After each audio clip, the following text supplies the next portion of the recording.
యథా నదీనాం బహవోంబువేగాః సముద్రమేవాభిముఖా ద్రవంతి తథా తవామి నరలోకవీరా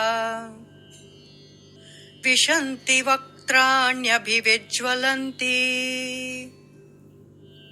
యథా ప్రదీప్తం జ్వలనం పతంగా విశంతి నాశాయ సమృద్ధవేగాః తథైవ నాశాయ విశంతి లోకాస్ తవాపి వక్త్రాణి సమృద్ధవేగాః. ఎన్నో నదుల నీటి తరంగాలు సముద్రంలోనికి వేగంగా పారుతూ వచ్చి కలిసిపోయినట్లు ఈ గొప్ప గొప్ప యోధులందరూ నీ ప్రజ్వలించే నోర్లలోనికి ప్రవేశిస్తున్నారు.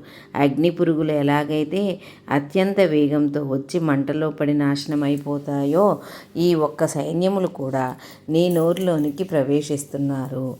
జై శ్రీకృష్ణ.